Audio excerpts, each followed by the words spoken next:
local Detroit area called fairimage.org. And their interests, well, I'll let them explain it to you. But first, I'm going to introduce the two gentlemen that we have on our show today as guests for the next 27 to 30 minutes.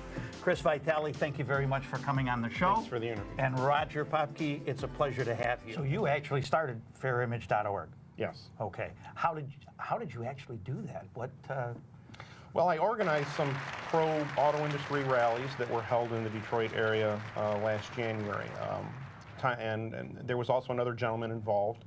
And we timed those to be right there for press day when we had the North American International Auto Show. We had it as sort of a press, Cobo Hall, and we had a press event in the city of Warren. The mayor of Warren hosted that event for us because, of course, Warren, with all the Chrysler plants and the General Motors Tech Center right across the street from the Civic Center. It's a big deal. It's a big deal to them. But it's a big deal to everyone, John. I don't know if everybody out there realizes across the country that the much maligned Rust Belt of Michigan, Illinois, Indiana, Ohio, all these states are net contributors to the federal budget. We don't get back what we put in. We get about 80 cents on the dollar. And the new economy states and the automotive South, they're actually, they take from the economy. So for every tax dollar that they put in, they get about $1.40 back. So if you get rid of the people that are putting 80 cents and putting in $1 and getting back 80 cents, who's going to fund this country once we're gone? I mean, that's our tax base. Somebody needs to stick up for it.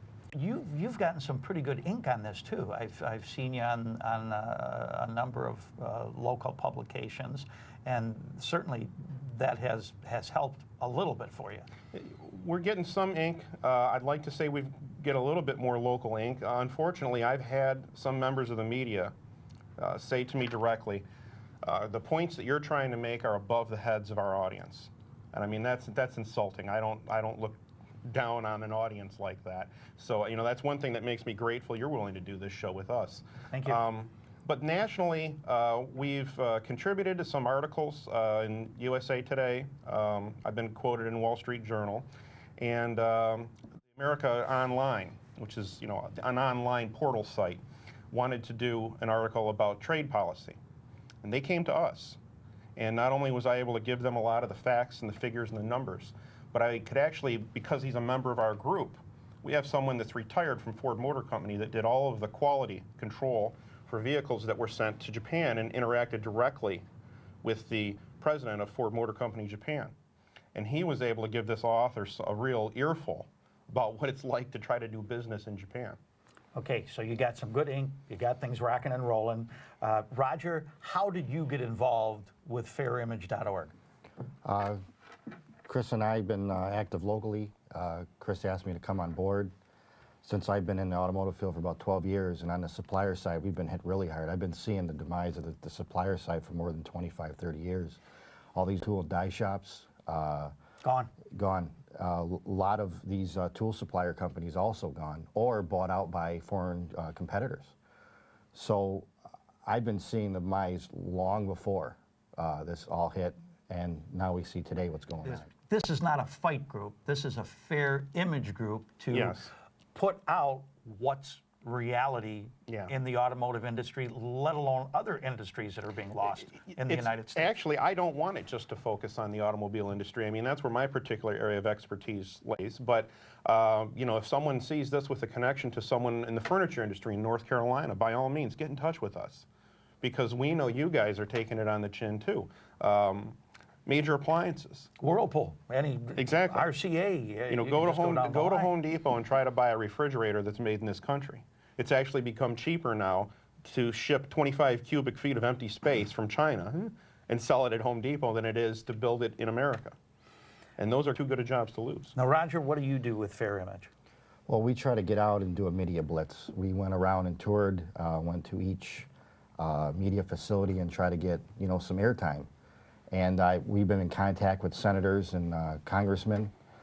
We try to go at this at all angles and try to either help anybody out to educate them, give them figures and facts, and they can use it in their own media, or tell our own story.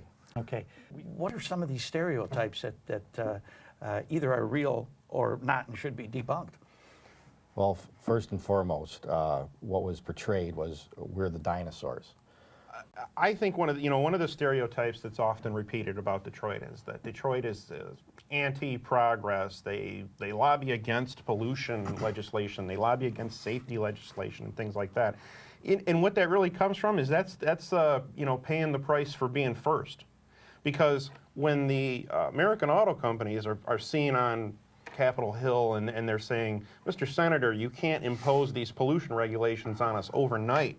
It looks like they're trying to forestall it, but the problem is we were actually the first nation to adopt pollution standards. We were the first nation that had a lot of these safety standards, and we have the highest and we have the first. And I'm proud to say that. And it's one thing for a senator or a congressman to say, well, you should do this, you should do that, but in the end, somebody has to design it. Maybe that senator. And somebody has to engineer it. I want to go out on a limb. Maybe that senator or congressman should do like we see on television, where executives, top executives, companies actually go down into the field and go to work with their people, and they find out what's really real. And when you talk about pollution, we all know you don't see much of this on television, but in other countries, third world nations, people are riding their bicycles and walking around the town with masks on their face because the pollution is so bad. John, let me tell you, this is something most people don't know, and this is all, you can go check this out on our website. We've got this information is all cataloged, where it comes from.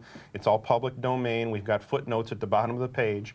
But for example, we all know General Motors is basically credited with inventing the automotive catalytic converter. And that removes 97, 98% of the toxins from auto exhaust at its peak efficiency. That's a General Motors innovation. They're credited with it. In the early 70s, you've got Chrysler had leadership on electronic engine controls. And, they were probably advanced along too soon. But the point is, that's formed the basis for everything that's under the hood of any car, whether it's a Toyota, a Nissan, a Mercedes. That emissions control technology comes from Detroit, and it's not patented, and it's not kept in restriction. It's spread and it's shared. Those kind of patents aren't, they're patented, the world gets to use it. The world gets to use them for free. Came out of the even if we GM labs, design and the world gets to use it. Exactly. And most people don't know, too, that when we were requiring catalytic converters on cars in this country since 1975, that's not something that was mandated in Europe until 1993. Okay, so that means for 18 years, if they wanted to sell a car here, they had to equip it with a catalytic converter. But in their home markets, even though they knew how to do it, they didn't do it. Exactly. And we're labeled as the dinosaurs, and we're the ones polluting the earth, and people just don't know these facts. Let's go into another side here. What do you think is the biggest problem facing the automotive industry? Well, I would say probably one of the biggest and most obvious ones is